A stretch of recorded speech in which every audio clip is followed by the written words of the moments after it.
నీకున్న పంతం హద్దులోనే ఆపనా మగువ మనసు తెలిసేనా మగజాతికి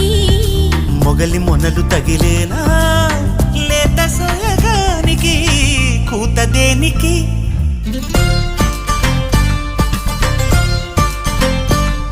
గారం చేసిన నయగారం చూపిన కనికారమే కలుగుతోంది కష్టపడకే కాంచనా